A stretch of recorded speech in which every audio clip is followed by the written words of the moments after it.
Now, the MGM Theater of the Air, starring Eddie Cantor in a serious, dramatic sketch, especially written for this program by Edward James. It's called First of the Month.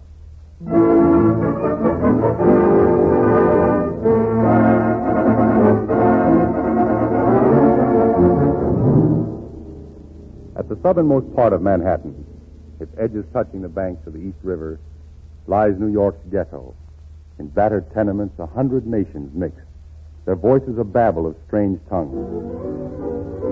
Here is true democracy in its finest sense. Every race, every creed, living in meager comforts as Americans. Here is everywhere the first of the month is rent day. So now, as our story opens, we find Eddie Cantor as Mr. Nemo, owner of a shabby tenement, approaching for the not always successful purpose of collecting the rent on the first of the month. Oh, George. George. Yes, sir, Mr. Nemo. Morning, sir. Good morning, George. A man been around here looking for you. A man? What did he want? I don't know what he wanted, but he had on a badge. Must be the marshal. You see, I haven't been able to meet the installment on my taxes yet. Oh, yeah, sir. Oh, maybe you'll collect enough rent money to meet it today, Mr. Nemo. Maybe. What is it about me, George, that makes people not want to pay their rent? And tell me, has anybody come to see the vacant flat? A couple people come by, Mr. Nemo, but you ain't never gonna rent that place unless you fixes up that sink. Yeah, I know. Needs painting, too. I'll take care of it as soon as I've got the taxes out of the way. Well, I'll see you in a few minutes, Mr. Nemo. Where you going, George? Oh, old Uncle Dan in number 5, he's feeling mighty low today. I was going out to get a bottle of milk for him. Milk? It'd be better for him if he had some hot soup and maybe a piece of chicken. Yeah, sir, but a nickel's all the money I got. Oh, it's your money. Well, here, George, here's a $50 and get him the soup and chicken, huh? Yeah, sir, I'll go straight over there. Oh, wait, George, you better let me have that nickel. You know, they've canceled my charge account with the subway. All right, Mr. Nemo. Here he is. Altogether, that makes 75 cents. Thank you, George. I'll pay you back out of the first rent I collect. Yeah.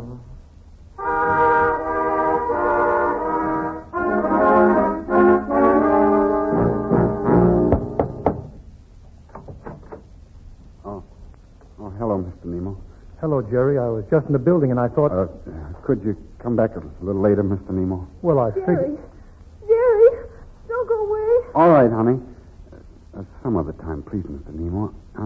I can't think straight. Come back some other time. Is something the matter?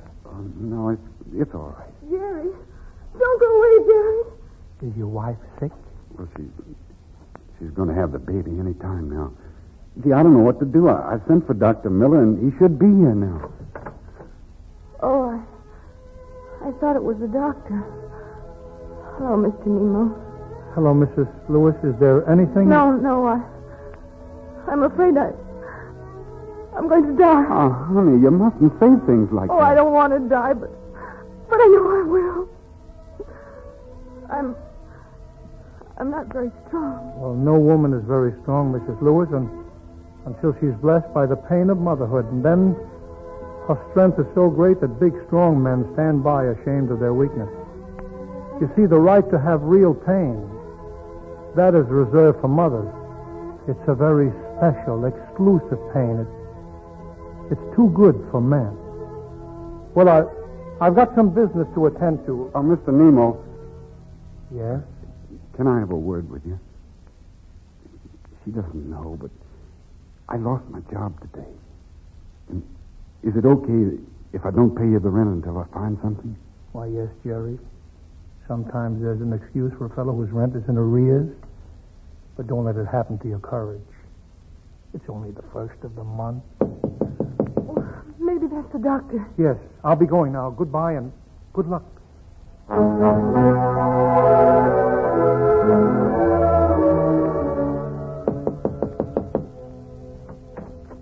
Hello, Mrs. Santani. I was just... Oh, Mr. Landlord, I think you're coming back to some other time. He's much more better. Tony, practice your violin so I know practice your neck. I tell you, I gotta get out. What's the matter, Mrs. Santani? Oh, this boy, he's driving me crazy, I think. Every morning, every night, he's always the same thing. I got to go out. I got to go out. Well, I got it. The gang's waiting for me. Mrs. Santani. That's a gang. She's so important. Scarfoni, bombs. They must not wait, no. But the violin, she can wait. She don't mind. She can wait. Tony, why don't you do what your mother tells you? Oh, you get your 2 cents out of this, Nemo. What do I want to go scraping that old fiddle for? What's it going to get me? Well, it might make you famous. Someday, people all over the world might come to hear you play. Isn't that worth working for? Well, I ain't working for nothing, see? Oh, I got ideas. Yeah. And pretty soon I'm going to step right into some easy dough, see? Huh. Fiddle player. Well, one can be worse things than a fiddle player, Tony. No, he's a father. He used to play such a beautiful music. Yeah. What did ever get him? Nothing. Huh. Quick dough, that's for me. Que miseria. A gangster. You hear that, Mr. Landlord? He doesn't want to be a gangster. My little baby. Tony, I could give you a long lecture about what happens to gangsters and why the life they lead is... Yeah. Well, you better not. You shut up and listen to the landlord. Tony, come here. I want you to look at your mother's hands. Yeah?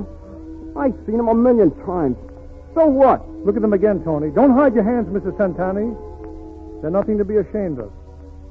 Look how worn they are, Tony. Red and rough. Hard work did that, the hardest kind of work. Your mother scrubs floors so that you can eat, so that you can have a roof over your head. And look how little she asks in return. Well, what do you think I want to go for? Don't you think I want to give her everything she wants? Then why don't you give it to her? She wants you to practice. She wants you to be a musician like your father was before you. You've got it in you, Tony. It shouldn't be too hard. Look, Tony, let's put it this way. On one side, you've got your gang, and on the other side, you've got your mother. Forget what you owe her, your clothes, your food, even your life. And then say to yourself, which one would I miss most, the gang or my mother? Just think about it, Tony. Gee, it's a fine thing. A guy can't even have a little fun out of life.